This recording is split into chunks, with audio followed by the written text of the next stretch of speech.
Mais um fracasso retumbante da Marvel. O que significa isso? Para onde está indo a Marvel? Para onde vai a Marvel daqui por diante? A gente já deve ter conversado muitas vezes, a gente já conversou muitas vezes aqui no nosso canal sobre os rumos do cinema. E quando a gente tá falando de Marvel aqui, gente, é só uma desculpa pra gente entender como é que vai funcionar o cinema daqui por diante a partir do momento que a gente entende que hoje estamos vivendo uma crise do cinema. Sendo a Marvel o modo hegemônico de se fazer cinema pré-pandemia, e ela está em crise, esse talvez seja o maior dos diagnósticos. Então vamos entender o que está acontecendo? A partir de uma notícia da Variety sobre Thunderbolts. Vem aqui comigo. Cola. Você sabia que tem 3 aulas lá do Introdução ao Cinema disponíveis gratuitamente para você? É isso mesmo, a aula O que é uma teoria do cinema, parte 1, o cinema novo e a estética da fome, a primeira aula de 3 sobre cinema novo disponível lá no curso, e as mortes do cinema, o cinema natimorto. A primeira aula de uma sequência de aulas que eu tô fazendo daqui pra frente sobre as mortes do cinema ao longo da história. E todas elas você acessa na página do curso que tá na descrição aqui do vídeo. E é claro, tomar aquele gostinho pelo curso que te oferece 2 aulas novas todos os meses e mais de 50 aulas já disponíveis lá. É uma plataforma de streaming de aula de cinema. Faça parte. Ah, Felipe, Thunderbolts, o filme flopado aí, ninguém viu, você vai falar sobre esse filme agora, sei lá quantos meses depois, você vai retornar isso? Vou retornar isso. Ah, Felipe, mas você assistiu Thunderbolts por acaso? Não assisti Thunderbolts. E é bem por isso que a gente não vai estar fazendo uma crítica ao filme aqui. Tá bom? Não estamos fazendo uma crítica aqui. Mas, apesar de não estarmos fazendo uma crítica, eu vou voltar aqui pra uma breve curiosidade, assim. Curiosidade não, mas um entendimento sobre o que significou esse filme. Tá ligado? Thunderbolts foi lançado, assim como vocês viram ali na manchete, com esse nome, Thunderbolts asterisco, né? E vocês puderam perceber, durante toda a campanha do filme, que em um determinado momento, o filme já em 2 semanas em cartaz, mais ou menos, o filme, aspas, mudou de nome para New Avengers. Isso é muito curioso, né? Isso é muito curioso e, na verdade, demonstra pra gente um certo prognóstico que a gente já trabalhava sobre como é que funciona a Marvel, de perceber que, na verdade, no cinema contemporâneo, na medida em que o cinema e os filmes vão se produtificando cada vez mais, seja pelos espaços de exibição, onde eles são cada vez mais exibidos, seja até mesmo pela sua lógica de produção, né? Pelos espaços de exibição, porque cada vez mais os filmes eles são exibidos ou no shopping ou no streaming, ou seja, uma intensificação dos meios de mercantilização e, portanto, de produtificação do cinema. E os meios de produção, evidentemente, tornando isso cada vez mais produtificado. Nesse lugar, a gente vai vendo que esses produtos, chamados filmes, são cada vez mais trailers. Vocês estão entendendo o que eu tô falando? Cada vez mais, a Marvel e aqueles produtos, aqueles filmes mais produtificados, chegam às salas de cinema como trailers. O que significa isso? Significa que esses filmes são tão somente meios para que você assista ao próximo filme. São objeto de propaganda. E não é nem mais propaganda estatal. Olha só o que eu tô falando para vocês. Porque quando a gente fala sobre cinema de propaganda, geralmente a gente vincula o cinema de propaganda ao quê? A propaganda estatal. A União Soviética fazendo cinema de propaganda com Eisenstein, Vertov, etc., lá na década de 20, ou o realismo socialista. Ou então os Estados Unidos fazendo cinema de propaganda com o Tom Cruise, Missão Impossível e Top Gun, e etc., etc., etc. O Spielberg, Independence Day, etc. A gente liga o cinema de propaganda imediatamente com o cinema de Estado, com o cinema político nesse sentido. Mas o cinema de propaganda também pode ser intimamente relacionado ao cinema de empresa e cada vez mais isso vem acontecendo. Tá ligado? Cada vez mais o cinema de propaganda é um cinema de empresa. A A24 faz muito isso, né? A empresa centraliza a autoria dos filmes na sua figura. Então, nós fazemos cinema de autor. Quem é o autor? A A24, é a empresa. Entende? Cada vez mais os produtos do cinema, portanto os filmes, são grandes propagandas das empresas. Nossa senhora. É sempre assim. Aí começa o cara com a máquina aqui atrás. Vocês vão escutar. Mas assim, a Marvel também tem feito isso bastante. E o caso de Thunderbolts demonstra isso de maneira muito clara. Mudou-se para New Avengers no meio de tudo, do nada. Por quê? Porque Thunderbolts não é o que importa. O que importa é o próximo filme. Tá ligado? Então é um processo de apagamento do filme que você tá assistindo ali na hora, tá ligado? Você tá assistindo ao filme, mas ele não importa pra você. É a empresa tirando sarro do dinheiro que tu gastou. Por quê? Porque ela quer que você gaste de novo. O que importa não é o dinheiro que você gastou, porque você já gastou ele. Esse dinheiro tu já perdeu, amigo. O que importa é o quanto aquele filme que você já gastou o dinheiro é suficientemente capaz de te fazer comprar o próximo. Então a parada é o seguinte: a gente tá gastando dinheiro no cinema pra ver trailer de 2 horas. Mas a gente tá gastando dinheiro no cinema pra ver trailer. Literalmente, quando eles fazem o Thunderbolts asterisco e tiram o Thunderbolts pra botar New Avengers, o que eles estão falando é assim: você é trouxa, você comprou o ingresso pra ver Thunderbolts, mas na verdade o que importa é o próximo filme. Mas enfim, mais um fracasso retumbante da Marvel, por quê? Thunderbolts foi um fracasso nas bilheterias. De alguma maneira, já se esperava isso, né? Porque não era exatamente um filme de primeiro escalão da Marvel, até o orçamento do filme já indicava um pouco sobre isso, né? Aí vocês vão falar, pô, mas o orçamento do filme foi 180 milhões de dólares, isso é dinheiro pra caralho. É dinheiro pra caralho, a gente sabe que é. Mas a Marvel gastava, pré-pandemia, 250 milhões de dólares pra fazer seus filmes e, portanto, há 10 anos atrás gastava esse dinheiro. Hoje, pra se fazer um filme dos mesmos moldes que antes, eles precisariam gastar 250 a 300 pelo menos. Então eles estão gastando 180, entendendo que não é exatamente um filme de primeiro escalão. E isso me parece que vai ser cada vez mais comum, pelo menos a princípio. Os filmes de escalão vai ser os dos principais heróis e os filmes dos Vingadores, e esses vão se gastar muito mais dinheiro. E esses de escalão um pouco mais qualquer coisa, vai se gastar ali entre 150 milhões de dólares, mais ou menos, que é dinheiro pra caralho, diga-se de passagem, mas com uma certa margem, aspas, de segurança com relação à construção de público. E aí a gente vai entendendo por que Thunderbolts, no final das contas, nem mesmo bateu o que ele precisaria alcançar. Vamos ler a notícia. Aqui. Thunderbolts perdeu milhões de dólares apesar das ótimas críticas. Para onde a Marvel vai agora? Pra onde a Marvel vai agora, gente? E agora, gente? Pra onde vai a Marvel? Não sei, vamos ver. Apesar das ótimas críticas, assim, teve boas críticas, mas também ótimas críticas. Não é como se eu tivesse visto também... Quer dizer, assim, dos críticos que eu consumo também, né? Porque eu não sou exatamente o consumidor das críticas do Linhagem Geek, né? Eu imagino que essa galera deva ter elogiado um pouco mais. Não sei. Quer dizer, se tem mulher, né? Tem mulher protagonista, então provavelmente eles não gostaram. Dias depois de Thunderbolts chegar às telas, o CEO da Disney, Bob Iger, estava em festa. E quando Bob Iger está em festa, a gente está triste, né? Ele elogiou publicamente a aventura em quadrinhos como o primeiro melhor exemplo da nova estratégia cinematográfica da Marvel, referindo-se à recepção positiva do filme por parte do público e da crítica. Pelo que parece, ele está querendo indicar que essa é a prática que a Marvel vai tentar aderir daqui por diante. Eu não sei exatamente se isso se configurou, porque eu não estudei esse caso mais a fundo, mas me parece que a A24 se juntou à Marvel para fazer Thunderbolts. Eu não lembro.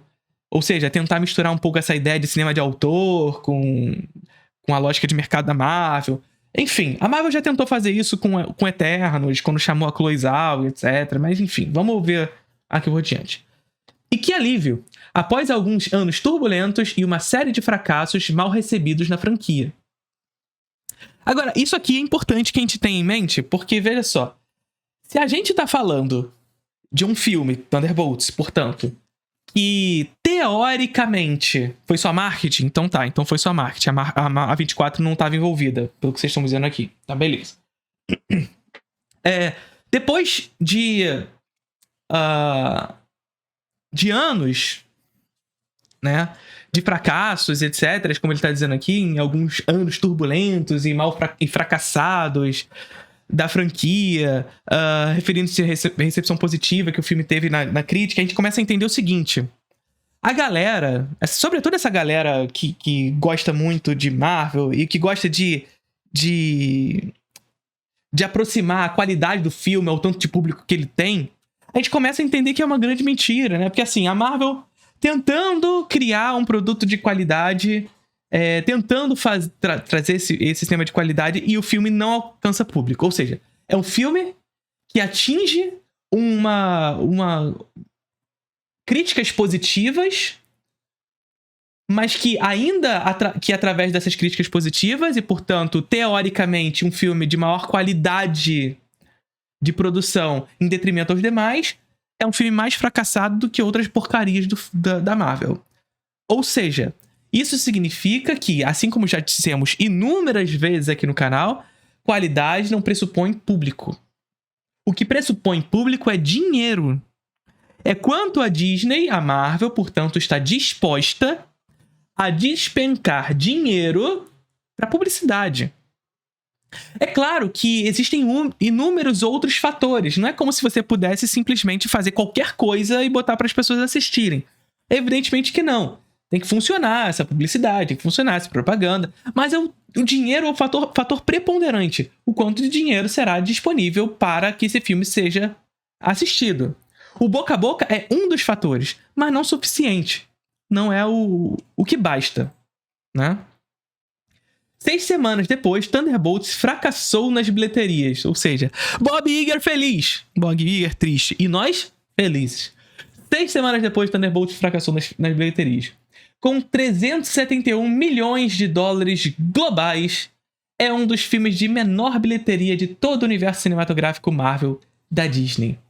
Se esse for o retorno da Marvel, o Império dos Super-Heróis pode precisar de mais um reboot. Aí, assim, gente, desculpa, o último filme da Marvel que eu assisti, eu tento assistir todos, tá? Porque é aquilo que eu disse pra vocês, não é como se a gente entende que não é exatamente coisas maravilhosas, mas é divertido assistir de vez em quando. E eu vejo todos, de verdade, os filmes. Aí quando entra em série também, amigo, aí esquece, tá? Esquece. Mas eu tento assistir todos. E o último filme que eu assisti foi o Capitão América. Esse novo Capitão América aí agora, sabe? O Capitão América, que tem o Falcão, que é o Robin dele agora. E aí o Hulk vermelho. Enfim, foi esse último que eu assisti. E, cara, com toda a sinceridade do mundo, esse é o pior filme da Marvel que eu já assisti na vida. Vocês ficam aí reclamando de Madame Teia e de As Marvels. E aí tu vê o Capitão América Admirável Mundo Novo, sei lá, que fizeram alguma coisa com o Admirável Mundo Novo. E tu fica assim, caralho, impressionante. É impressionante como a galera tem coragem de dizer que As Marvels e Madame Teia é pior do que isso. Só tem um motivo pra isso ser colocado dessa maneira. Só tem uma razão. Porque não tem como. O filme é terrível. O cálculo da Marvel mudou. Aí, claro, né? É evidente. No início, ele tava todo felizinho. Ai, conseguimos fazer um filme maravilhoso, gente. Esse é a nova cara da Marvel. Fracasso nas bilheterias 6 semanas depois. Aspas. O cálculo da Marvel mudou. Claro, né, gente? Eu preciso dar um motivo pro meu fracasso. Preciso dar uma razão pro público. Ó, gente, vocês precisam continuar vindo no cinema, tá? Esse produto aqui foi só... É porque a gente mudou um pouquinho. A gente entende. A gente fez isso aqui por vocês, gente. Diz Sean Robbins, diretor de análise de filmes da Fandango. Estamos em uma nova era em que nem todos os filmes da Marvel chegarão a 1 bilhão. Perfeitamente. E assim, vale dizer, nem todo filme precisa bater bilhão. Tá? Nem todo filme precisa bater bilhão. Não é pior do que Homem-Formiga nem Ferrando. É pior que Homem-Formiga, cara. O Quantumania chega perto, mas é muito pior. Eu garanto pra você que é pior. Nem todo filme da Marvel chegará a 1 bilhão. E, assim, nem todo filme precisa bater bilhão. Mas eles querem bater, tá? Desde o início do MCU, e essa é a intenção que eu quero dizer. Querer, todo mundo quer. Essa é a intenção. Desde o início do MCU, com Homem de Ferro em 2008, a Marvel tem sido a franquia de sucesso mais consistente de Hollywood. Claro, chegou a pandemia e entrou a crise do cinema. É também a franquia cinematográfica de maior bilheteria da história, com 31 bilhões em 36 filmes. Ou seja, uma média que quase bate o 1 bilhão por filme. $1 bilhão por filme não deveria ser um barômetro para o sucesso, mas antes da Covid-19, complicar as coisas, até mesmo produções menos amadas, tinham um certo nível de bilheteria garantido. Antes da pandemia, 19 de seus 22 filmes arrecadaram pelo menos $500 milhões globais. Desde então, a marca anti-Teflon... Assim, isso aqui foi uma parada que eu não entendi porra nenhuma, o que significa essa marca anti-Teflon. Que é basicamente uma marca que eu fiz uma tradução do site aqui, né? Então, é como se a marca ela ficasse livre das críticas e ainda assim fizesse sucesso, tá? Tem lutado com consistência comercial. A partir de 2020, apenas 6 de 13 filmes atingiram a marca de $500 milhão. 6 de 13, ou seja, menos da metade dos filmes atingiram $500 milhão. Não é 1 bilhão, gente. $500 milhão.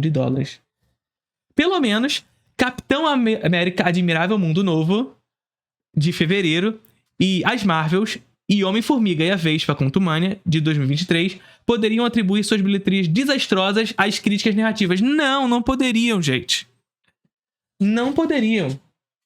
Aqui que tá a grande parada. Vamos seguir. Thunderbolts teve um boca a boca entusiasmado, mas ainda não saiu do vermelho, sugerindo que há um novo teto para filmes de super-herói que não sejam baseados em personagens famosos. Na verdade, o que está acontecendo não é exatamente por conta das críticas negativas a esses filmes. Pelo contrário, existe uma série de fatores.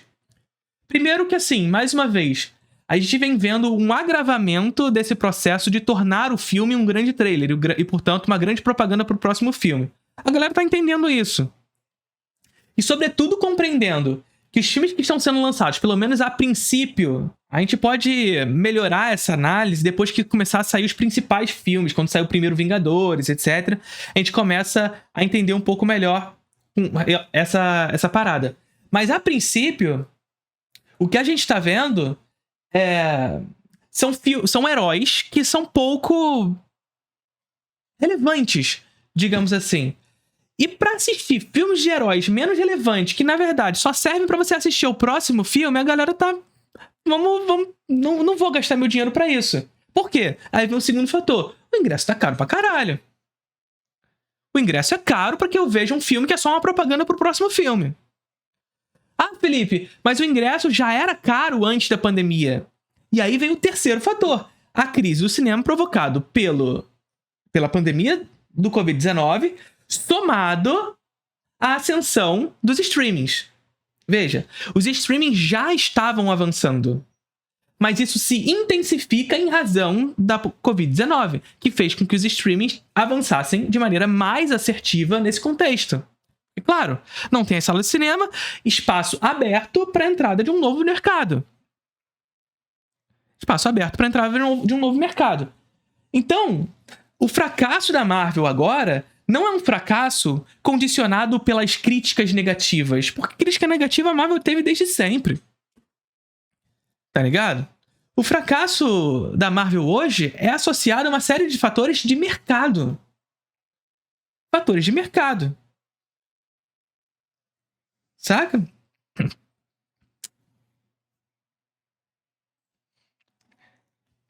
Teve um boca a boca entusiasmado, mas não saiu do vermelho, sugerindo que é um novo teto. Ah, tá. Isso aí a gente já viu. A retratação do mercado global e a supersaturação de histórias de super-heróis nas telonas e telinhas são parcialmente responsáveis pelo declínio. Os hábitos e gostos do público também mudaram. Os maiores sucessos de bilheteria desse ano foram filmes infantis, Minecraft, Lilo e Stitch, ou produções como Sinners.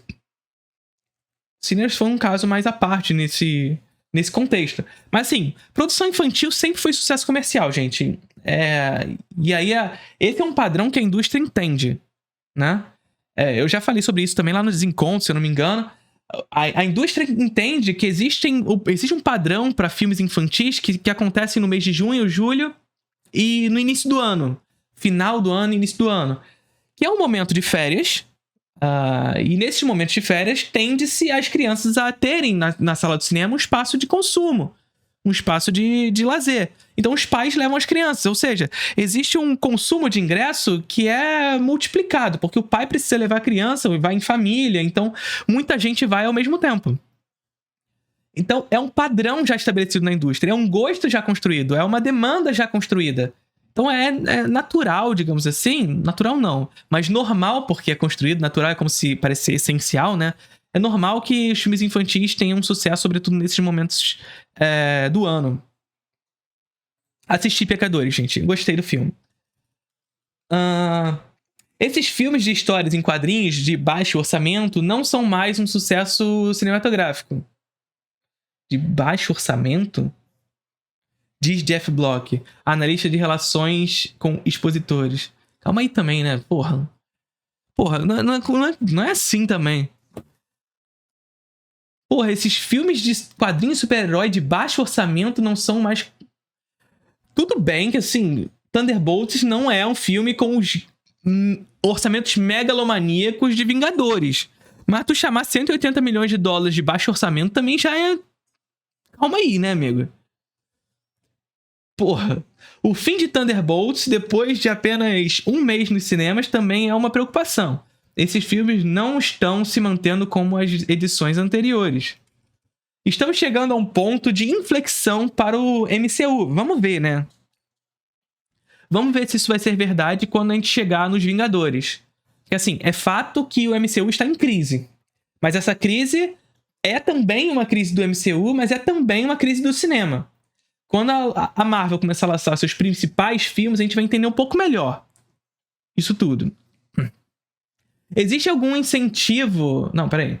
Depois de inundar os espectadores com histórias complexas e interconectadas no cinema e na televisão, a Marvel está intencionalmente desacelerando para focar na qualidade em vez da quantidade, tá? Pô, amigo, não dá pra acreditar nisso, de verdade, tá? Porque assim, eu lembro de ter assistido o Capitão América Admirável Mundo Novo. Não dá pra você partir... Esse aqui é um grande problema de análise, tá ligado?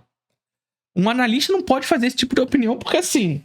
Esse é um grande problema de análise. A Marvel está claramente investindo em qualidade em detrimento de quantidade. Não dá pra dizer que isso é verdade, porque assim... Eu não vi Thunderbolts, não posso opinar sobre Thunderbolts, mas que Thunderbolts seja isso. Vamos pressupor a ideia de que Thunderbolts de fato seja um filme que a Marvel assumiu investir em qualidade e não em quantidade. Vamos assumir que essa é uma verdade. Mas tu não pode pressupor que esse é o caminho da Marvel daqui por diante, e portanto essa é uma análise calcada na realidade da indústria a partir de um filme. Porque o filme anterior é uma merda. E aqui eu não tô dizendo uma merda sob uma perspectiva opinativa. Não, o filme é mal filmado, é ruim. Sabe? Porque o filme, inclusive, tem isso. O filme pode ser bem filmado, mas eu achar ruim a partir de uma perspectiva crítica. Mas você vê que tem um cuidado, etc. Capitão América Admirável Mundo Novo não tem nem cuidado. Nenhum cuidado. Então não dá pra você partir do pressuposto de um único filme, Thunderbolts, supondo que ele tenha, de fato, essa qualidade e achar que daqui por diante a Marvel vai ser isso aqui. Não dá, né? Não dá.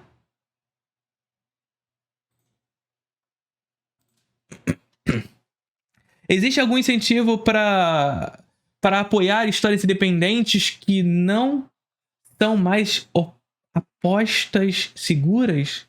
Ou o estúdio só dará sinal verde para coisas certas, como Vingadores ou o Homem-Aranha? Calma aí, gente. Eles real estão achando que Thunderbolts era um filme independente. Gente, olha, vamos lá. Eu já conversei com vocês sobre isso algumas vezes, assim. A lógica do que significa cinema independente definitivamente não está não é estar independente do mercado, tá? Cinema independente não é cinema independente da lógica de estúdio. Cinema independente é um modo de prática. É uma prática diferente da prática de departamento, da prática de escritório. Esse é o cinema independente. Mas ele não significa dizer que ele é destituído das práticas de estúdio. Tá? É que ele é destituído da lógica de mercado.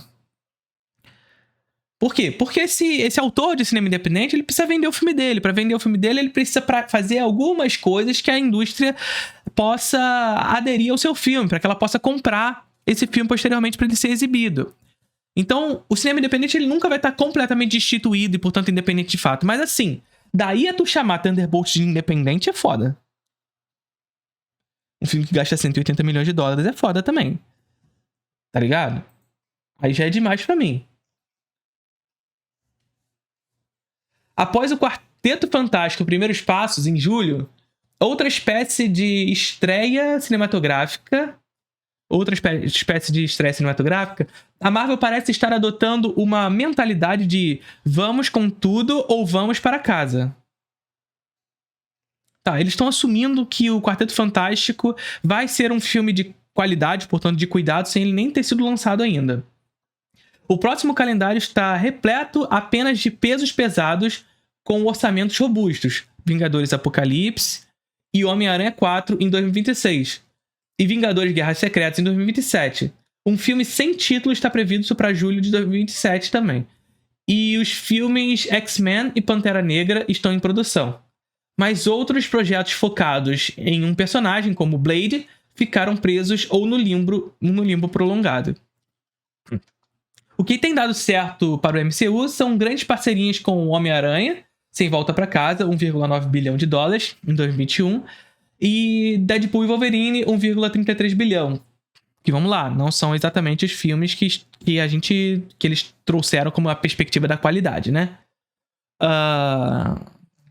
Ou sequências de séries dentro de séries, como Doutor Estranho e no Multiverso da Loucura, de 955 milhões, Thor, Amor e Trovão, de 760 milhões, Guardiões da Galáxia 3, 840 milhões, e Pantera Negra, Wakanda para Sempre, 859 milhões. Desses aí, só o Guardiões da Galáxia é realmente um bom filme. Guardiões da Galáxia 3. A Marvel costumava prosperar com o desconhecido, quando Kevin Feige estava montando um universo cinematográfico no início dos anos 2000. X-Men e Homem-Aranha. Os personagens mais conhecidos da Marvel haviam sido licenciados para outros estúdios. No entanto, ele criou uma propriedade enormemente popular ao apresentar o Homem de Ferro e o Thor em aventuras independentes e em seguida reuni-los em Vingadores. Essas vitórias encorajavam Feige a apostar em propostas e quadrinhos mais arriscadas, como Guardiões da Galáxia, que renderam espetacularmente e expandiram a franquia. Mas depois de muitos spin-offs, confusos e sequências sem brilho, o público parece menos interessado em novas adições aos heróis mais poderosos da Terra. Robert Downey Jr. não pode retornar sempre que o MCU se encontra em apuros. Ele pode. Se o estúdio quiser reabastecer o poço com novos vigilantes, precisa gastar menos em histórias de origem. Mas apertar o cinto cada vez mais difícil, já que o custo de tudo, desde o pagamento dos atores até os efeitos visuais e o budget, aumentou drasticamente. Aumentou, mas eles vão lá fora dos Estados Unidos e começam a pegar os efeitos visuais aqui,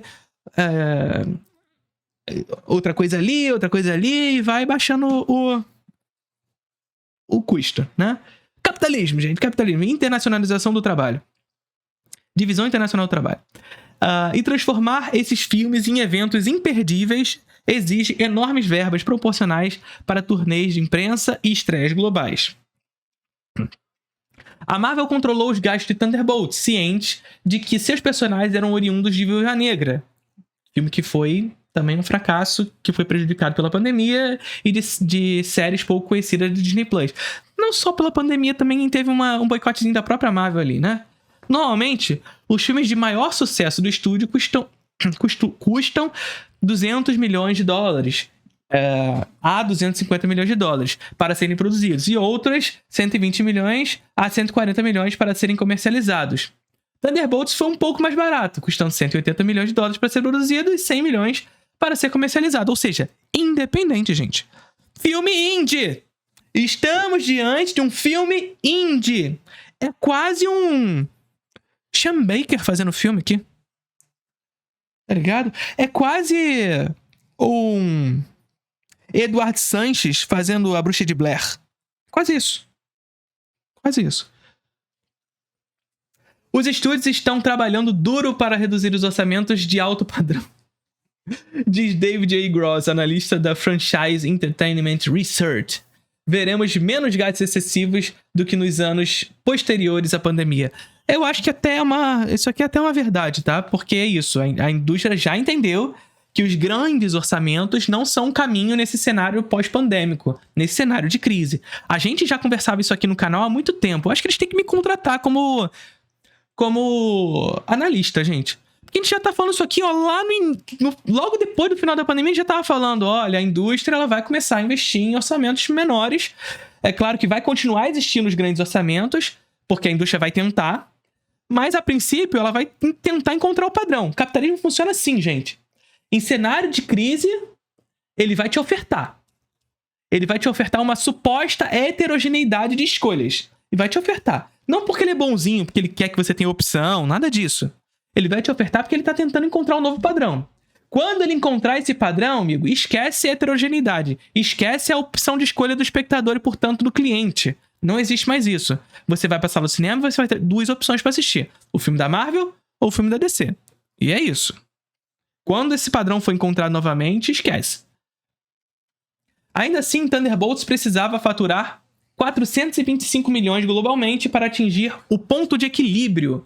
Ponto de equilíbrio, uma boa banda de reggae. Um valor que parece inatingível. A Marvel é única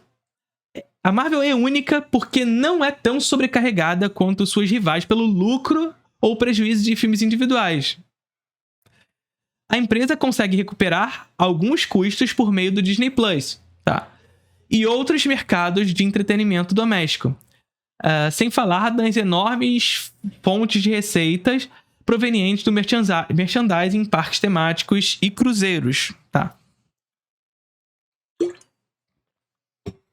E cada filme, entre os episódios de Vingadores, pode ser visto como uma ferramenta de marketing. Um exemplo, a Disney revelou que o grupo heterogêneo de vilões formados de Thunderbolts retornará em Vingadores Apocalipse.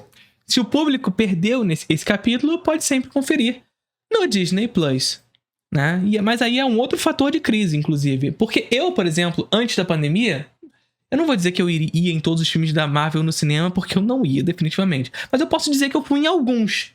Depois da pandemia, amigo, eu não fui em nenhum mais. Nenhum.